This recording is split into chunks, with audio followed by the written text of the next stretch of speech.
하나님의 말씀 함께 보도록 하겠습니다. 사사기 13장입니다.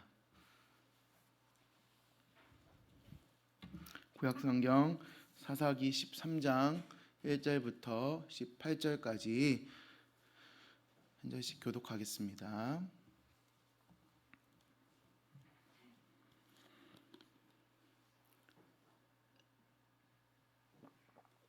구약성경 사사기 13장 1절부터 18절까지 한 절씩 교독하겠습니다. 이스라엘 자손이 다시 여호와의 목전에 악을 행하였으므로 여호와께서 그들을 40년 동안 블레셋 사람의 손에 넘겨주시니라. 마노라는 자가 있더라. 그의 아내가 임신하지 못하므로 출산하지 못하더니 여호와의 사자가 그 여인에게 나타나서 그에게 이르시되 보라, 내가 본래 임신하지 못함으로 출산하지 못하였으나 이제 임신하여 아들을 낳으리니 독주를 마시지 말라. 어떤 부정한 것도 먹지 말지. 보라, 내가 임신하여 아들을 낳으리니 그의 머리 위에 삭도를 대지 말라. 이 아이는 태에서 나옴으로부터 하나님께 바쳐진 나실인이 됨이라. 그가 블레셋 사람의 손에서 이스라엘을 구원하기 시작하리라 하시니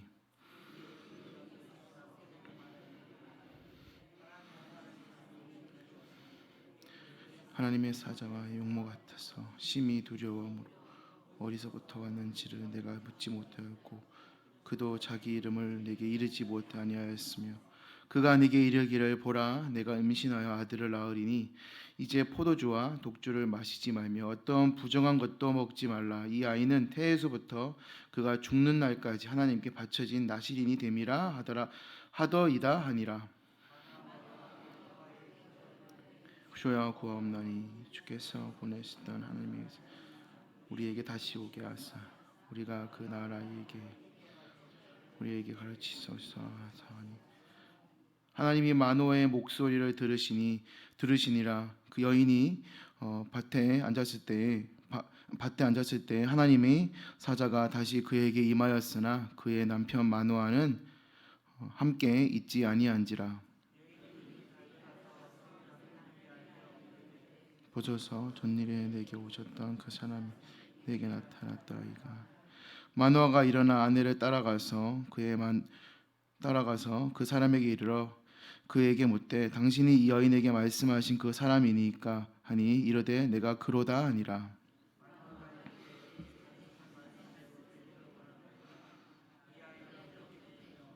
우리에게 그에게 어떻게 행하리이다. 여호와의 사자가 마노아에게 이르되 내가 여인에게 말한 것들을 그가 다 삼가서 산을 삼지 말며 포도주와 독주를 마시지 말며 어떤 부정한 것도 먹지 말고 내가 그에게 명령한 것은 다 지킬 것이라 하니라. 마노아가 여호와의 사자에게 말하되 구하옵노니 당신은 우리에게 머물러서 우리가 당신을 위하여 염소 새끼 하나를 준비하게 하소서 하니 마노아에게 이르되 내가 비록 나를 머무게 하나 내가 내 음식을 먹지 아니라 번제를 준비하려거든 마땅히 여호와께 드릴지니라 하니 이는 그가 여호와의 사자인 줄을 마노아가 알지 못하였다. 마노아가 또 여호와의 사자에게 말하되 당신의 이름이 무엇이니까 당신의 말씀이 이루어질 때에 우리가 당신을 존귀히 여기리이다 하니 여호와의 사자가 그에게 이르되 어찌하여 내 이름을 묻냐 내 이름은 기묘자라 하더라. 아멘. 오늘 말씀은 거룩한 백성 이 나실인의 삶, 오늘 이 삼손에 대해서 함께 말씀을 나누겠습니다. 우리가 신앙생활을 하다 보면은 주님 안에서 기쁨과 감사가 넘칠 때도 참 많이 있지만 힘들고 어려워서 제대로 삶이 지탱이 되지 못할 때도 참 많이 있습니다.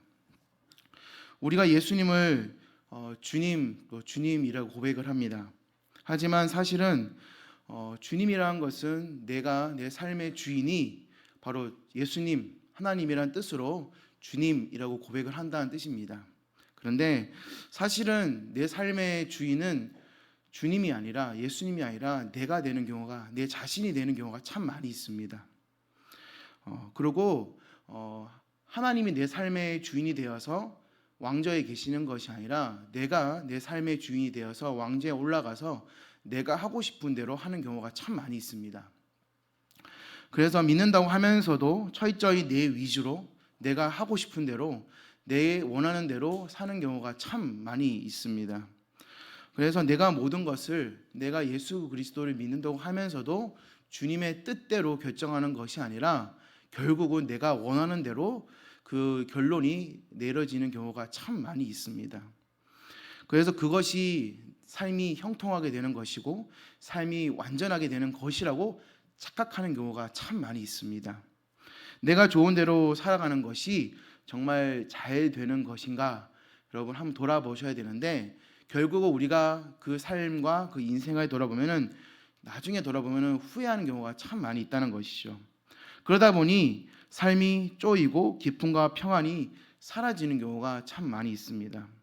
하나님이 늘 함께 해주시지만 그 사실을 깨닫지 못하고 자기가 원하는 대로 살아가는 사람, 또 믿는다고 하지만 자기 뜻대로 살아가는 사람, 자기 좋은 대로 행동하는 사람을 가리켜서 이 육신적인 크리스천이라고 부르기도 합니다. 분명히 믿고 구원받은 크리스천인 것은 아는데 또 그렇게 그리스도인인 것은 아는데 성령 충만한 그리스도인인 것이 아니라 육신적인 그리스도인 것입니다. 성경에도 그런 사람들이 여러 명 나옵니다. 그중 대표적인 사람이 오늘 말씀에 나온 바로 오늘 말씀의 13장부터 등장하는 이 삼손이라는 사람입니다. 삼손은 요즘 말로 말하면 육신적인 그리스도인, 방금 전에 말씀드렸던 자기의 하고 싶은 대로 행동을 했던 사람 중에 한 명입니다. 근데 우리가 지금 우리가 수요일마다 살펴봤던 이 사사에 대한 내용 중에 12명의 사사가 있었습니다. 근데 오늘 오늘 이 부모님을 통해서 하나님의 뜻대로 태어났던 12번째 사사였던 삼손은 이 이스라엘에서 보내준 사사 중에 맨 마지막 사사였습니다. 분명히 하나님께서 불러서 택함을 받은 사사였지만 분명히 믿는 사람인데 자기 마음대로 자기 뜻대로 행동했었지만은 결국 하나님의 부르심을 받고 하나님의 뜻에 따라 마지막에 행동했던 사람이기도 했던 이 삼손, 오늘 13장부터 시작을 해서 16장까지의 길게 이 사사기에 기록이 되어 있습니다. 소위 자유로운 영혼을 가진 사람이라고도 불립니다. 사실 삼손의 이야기는 오랜 세월 동안 음악, 미술, 문학, 영화에서 흥미로운 소재였습니다.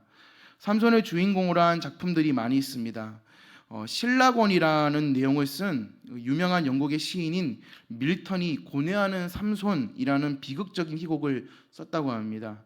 또한 이성의 사도라고 불리는 18세기의 볼테르라는 사람은 1733년에 삼손에 대한 5악장의 또 오페라를 작곡도 하였다고 합니다. 이외에도 우리가 삼손이라는 내용으로 참 많은 것을 우리가 예술적이나 또 많은 것들을 살펴보고 있습니다. 그리스도인들에게 삼손의 이미지가 어떤 것이냐라고 물어봤을 때 아마도 많은 분들이 또 여자를 좋아하다가 패가망신한 사람이다, 이 정도로 아는 경우가 참 많이 있습니다. 어떤 사람은 로빈후드나 임꺽정 같은 전설적 영웅이야기나 영웅이야기 이 정도로 아는 사람들도 있습니다. 게다가 요즘 우리가 많이 쓰는 이 가방에 이름에 삼손의 이름이 들어간 메이커도 있습니다. 저는 오늘 삼손에 대해서 좀 살펴보고 검색을 해보다가 제가 쓰는 가방도 이 삼손의 이 메이커가 유래했다는 것을 알고 깜짝 놀랐습니다. 뭔지 아십니까? 샘소나이트입니다. 샘소나이트. 샘소나이트가 처음에 미국에서 어떤 이 브랜드가 런칭을 할 때 삼손이라는 이름을 따서 런칭을 했다가 대박이 나서 그렇게 계속적으로 흘러왔었다고 합니다. 지금은 이제 그렇게 나오지 않고 창업주가 그렇게 만들었다고 합니다. 그만큼 이 삶 가운데 이 삼손이라는 영향력이 쭉 흘러왔다라고 합니다. 그러나 삼손의 이야기를 참 살펴보면은 아주 깊은 영적인 메시지가 있다라는 것을 발견하게 됩니다. 우리가 삼손을 살펴보면서 지금 어려운 시기를 지나가는 시점에 하나님께서 우리에게 주시는 메시지를 함께 잠시 발견하고자 합니다. 첫 번째로 알 수 있는, 삼손을 통해서 알 수 있는 것은 바로 이 다친 것을 여시는 하나님이라는 뜻입니다. 오늘 본문을 보시면 이스라엘의 상태가 어떤지 오늘 13장 1절부터 등장을 합니다. 오늘 보면은 1절부터 등장을 하지만 오늘 2절 말씀에 보면은 어떤 삼손의 부모님이 등장을 합니다. 2절 말씀 함께 읽어보도록 하겠습니다. 같이 읽어볼게요. 소라 땅에 단 지파의 가족 중에 마노라 사람이 있더라. 그의 아내가 임신하지 못함으로 출산하지 못하더니. 아멘. 이 상태, 지금 이스라엘의 상태는 어떤 상태였냐면 이 블레셋에게 40년 동안 식민지의 상태입니다. 어떤 해결책도 없었고 오랜 세월 블레셋이라는 나라 가운데 식민 상태로 있었기 때문에 되게 어두운 상태입니다. 되게 두렵고 힘든 상태에 빠져 있었습니다. 행복으로 가는 길도 없었고 희망이 있는 상태도 아니었습니다. 근데 오늘 그런 상황을 상징적으로 말해주는 상태가 오늘 2절에 오늘 방금 읽었던 이 단 지파의 가족 중에 마노아라는 이름의 자가 있는데 임신을 하지 못하였다라는 것을 상징적으로 드러내주고 있습니다. 이 여인은 삼손의 어머니입니다. 마노아의 아내는 임신할 수가 없는 여자였습니다. 이 말이 무엇을 가리키는 것일까요? 태가 닫혔다라는 뜻입니다. 구약 성경에서 태가 닫혔다, 이 불임이다, 아이를 못 가진다는 것은 이 저주를 상징합니다. 그렇기 때문에 그 당시에 아이를 못 가졌다는 것은 여자로서의, 여인으로서의 아주 큰 비극을 상징을 합니다. 근데 이 삼손의 어머니였던 마노아가 그럼에도 불구하고 하나님한테 기도하는 장면이 등장을 합니다. 본문의 7절과 8절 말씀을 함께 다시 한번 읽어보도록 하겠습니다. 그가 내게 이르기를 보라 내가 임신하여 아들을 낳으리니 이제 포도주와 독주를 마시지 말며 어떠한 부정한 것도 먹지 말라. 이 아이는 태에서부터 그가 죽는 날까지 하나님께 바쳐진 나시린이 됨이더라 하더이다 아니라. 마노아가 여호와께 기도하여 이르되 주여 구하옵나니 주께서 보내셨던 하나님의 사람을 우리에게 다시 오게 하사 우리가 그 낳을 아이에게 어떻게 행할지를 우리에게 가르치게 하소서 하니. 아멘. 우리는 이 말씀을 보면서 자기는 이미 아이를 가질 수가 없는 상태였습니다. 이미 태의 문이 닫혔고 어떤 행동이나 어떤 것을 해도 아이를 가질 수가 없는 상태였음에도 불구하고 여호와께 구하였다. 그리고 다시 하나님 앞에 구하여서 하나님 나에게도 태의 문을 열어달라. 이 아이가 나에게 주셨다는 것에 감사하는데 이 아이를 어떻게 해야 될지 하나님께 구하고 있는 상태입니다. 우리는 삼손의 출생 이야기에서 하나님께서는 어떤 가정, 어떤 부부를 귀하게 쓰실지를 원하시는지를 알 수가 있습니다. 하나님의 마음은 항상 이 경건한 가정과 부부에게 가 있다라는 것을 알 수가 있죠.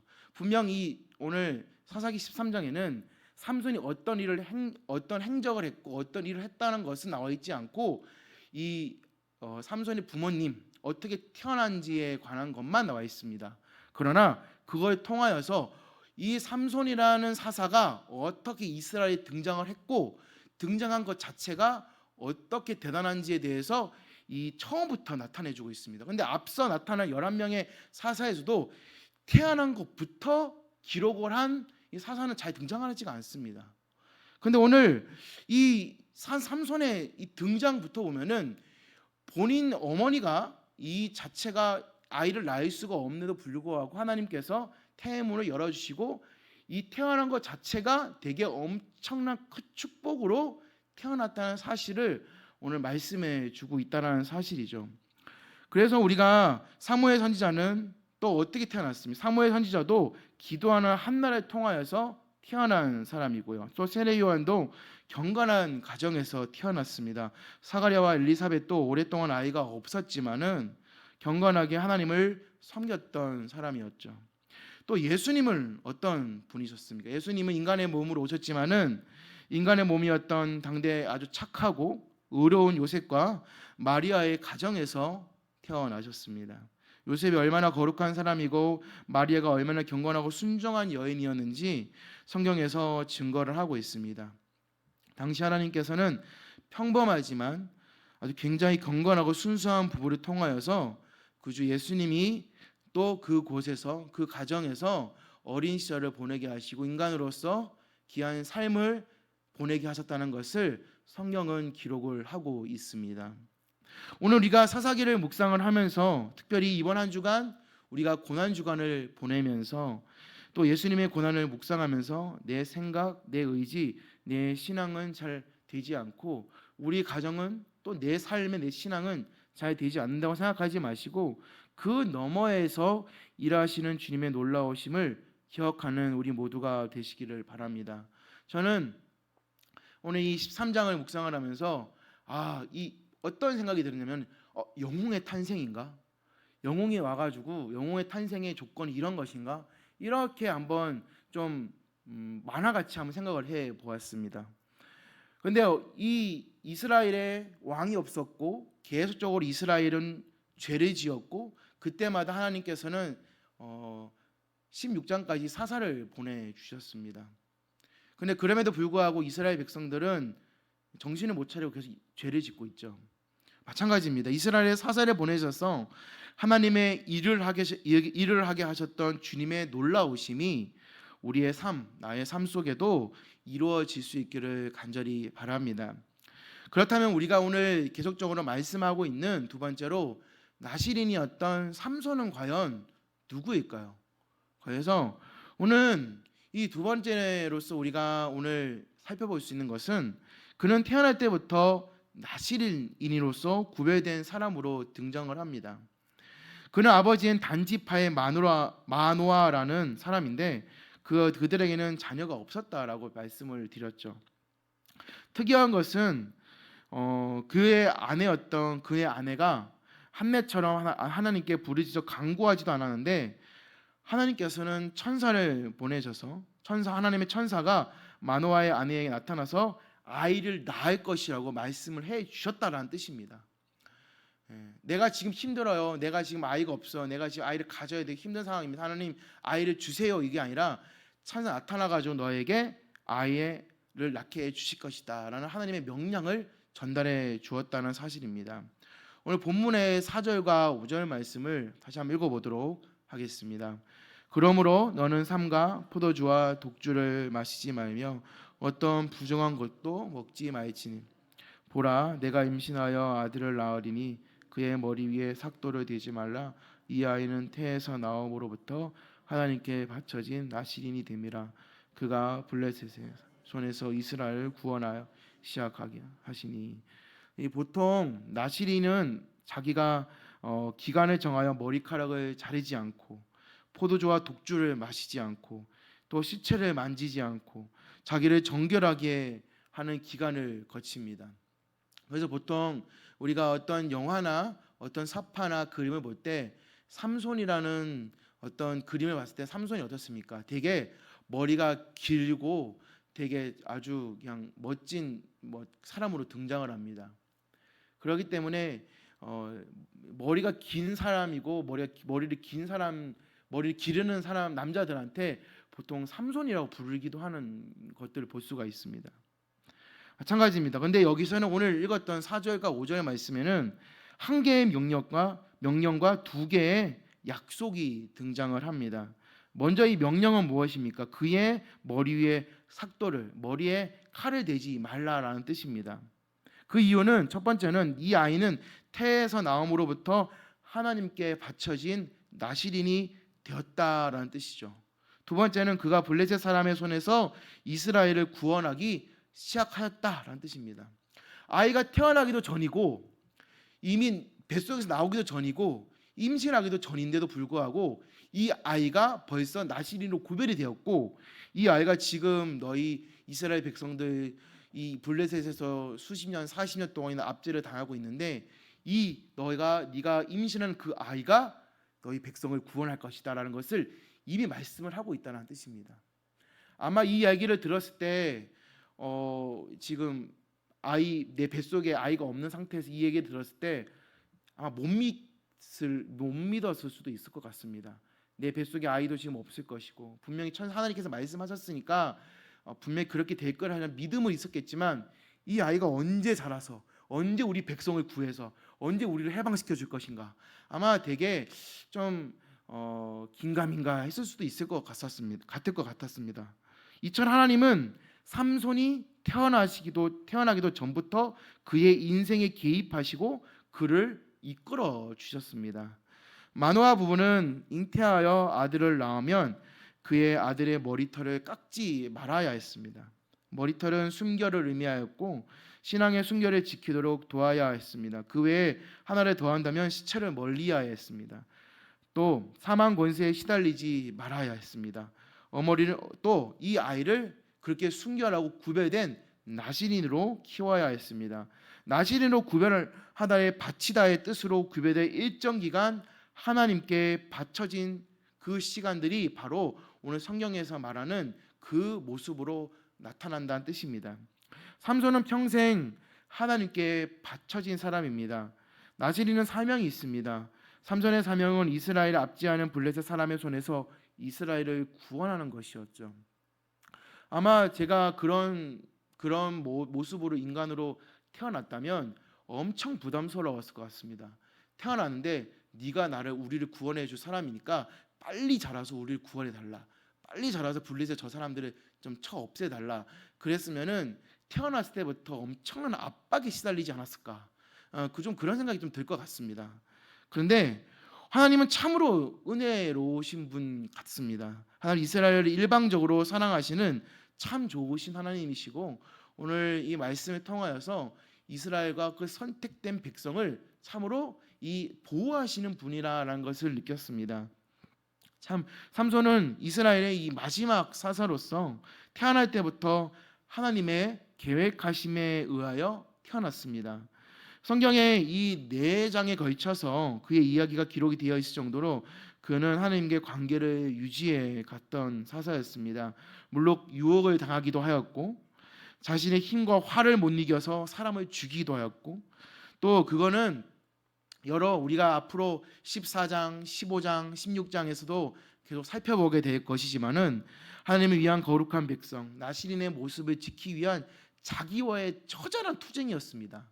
예, 여러 여인들이 와서 자기를 유혹하기도 하였고 자기의 그런 힘을 주체를 못하기도 하였고 여러 가지 사건들이 이제 14장, 15장, 16장에 등장을 하게 됩니다. 그러나 죄 가운데 있더라도 유혹과 어려움이 있더라도 온전히 주님을 따랐습니다. 그러나 그 모습들이 우리의 모습이 되어야 될 줄을 믿습니다. 온전히 주님을 따르며 온전히 주님께 내 자신을 구별하여 살 수 있는 저와 여러분들이 될 수 있기를 바랍니다. 마지막으로 알 수 있는 것은 끝없이 하나님께서는 우리를 기대하신다라는 뜻입니다. 나실인은 어떤 사람이었습니까? 앞서도 말씀드렸지만은 포도주와 독주를 입에 대지 않은 사람, 머리털에 면도칼을 대지 않는 사람입니다. 다시 말해서 구별된 사람입니다. 사사시대에는 4가지 패턴이 명확합니다. 이스라엘이 하나님께 떠나고 죄를 짓고 그러면 하나님이 이방 민족을 보내 이스라엘의 압제를 받고 고통을 당합니다. 그러면 이스라엘 하나님께 부르짖습니다. 도와달라고. 그러면 또 하나님께서 사사를 보내주십니다. 그것이 계속적으로 반복이 됩니다. 이스라엘 하나님께 부르짖으면 그 부르짖음을 듣고 이스라엘에게 사사를 보내주는 것이 3장부터 계속 등장이 됩니다. 3장에 온니엘 사자가 등장을 하고요.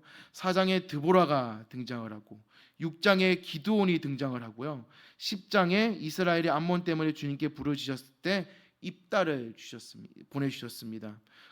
그런데 12번째 마지막 사사 삼손의 경우를 보십시오.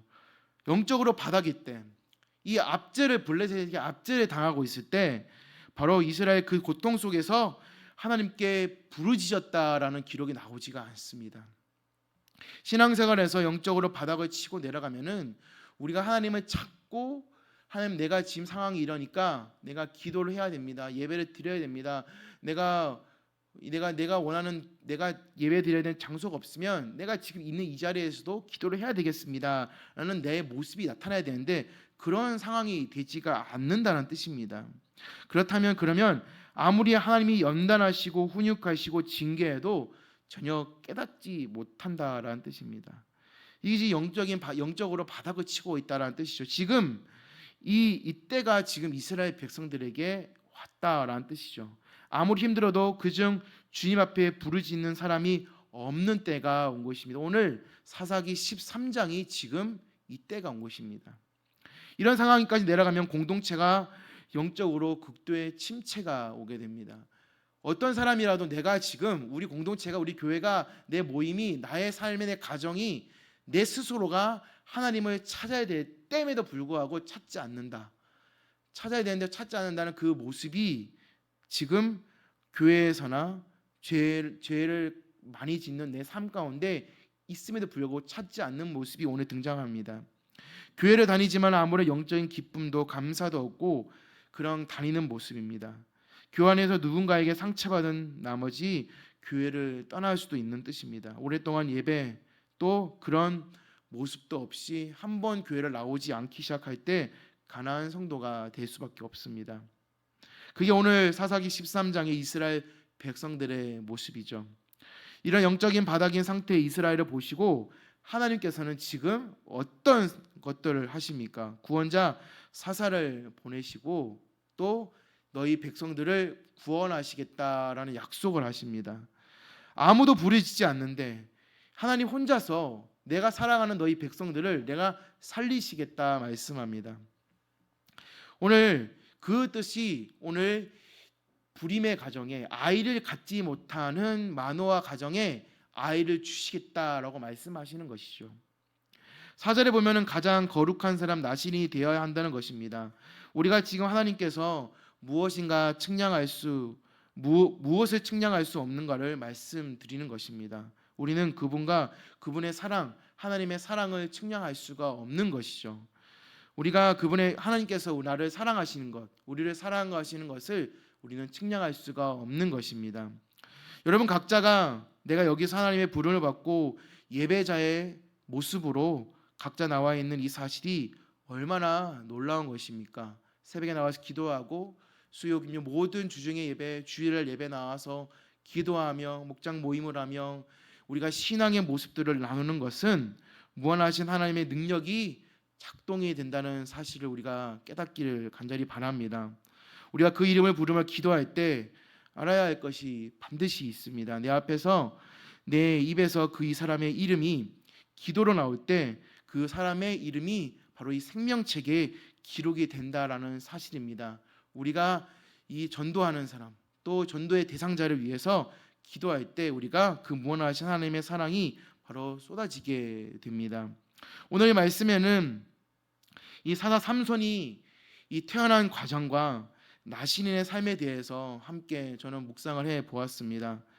우리가 부모님이 아이들에게 이런 말을 많이 한 경우가 있습니다. 너 커서 뭐 될래? 커서 얼마나 성공적인 사람이 될래?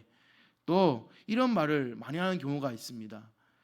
근데 그렇게 관심을 갖는 것이 아니라 그 다음이 더 중요하다고 생각이 됩니다. 꼭 뭐가 되어야 한다면 꼭 뭐가 되어야 하는지를 알게 할 필요가 있습니다. 예수님을 믿는 사람이라면 바로 이 세상에서 뭐가 될 것인가, 얼마나 출세하고 성공할 것인가라는 것이 아니라 하나님이 보여주시는 비전이 무엇인가를 알 수 있어야 합니다. 오늘 이 자리에 나온 모든 성도 여러분들 가운데 자녀들 또 내 삶 가운데 예수님을 통하여서 하나님을 통하여서 이 시대에 구별된 나신으로 구별된 줄을 믿습니다. 말씀을 정리하도록 하겠습니다. 마노아에게 행하신 것을 오늘 기억해 주십시오. 하나님을 이름을 기억하는 것입니다. 그 이름은 오늘 18절에 나왔듯이 기묘하다는 뜻입니다. 완전히 닫힌 불임의 여인 삼손의 어머니의 태를 여시는 하나님이란 뜻입니다. 높여주시고 열어주시고 부흥케 하시고 회복시켜 주시는 그 놀라운 하나님의 능력을 기억하시면서 우리가 항상 주님께 기도하며 또 닫힌 것을 여시는 쓰러진 것을 일으켜 주시는 그 놀라운 주님의 능력을 의심하지 말기를 바랍니다. 또 예수님의 삶과 그 놀라운 사역을 또 기억하시는 이 한 주간이 될 수 있게 또 기도합니다. 그 주님을 신뢰하면서 오늘 말씀에 나오는 만호의 신앙, 또 나시를 구별됨을 보면서 우리의 삶을 주관하시는 주님께 감사하며 영광을 돌리는 귀한 성도들이 될 수 있기를 간절히 소망합니다. 아멘.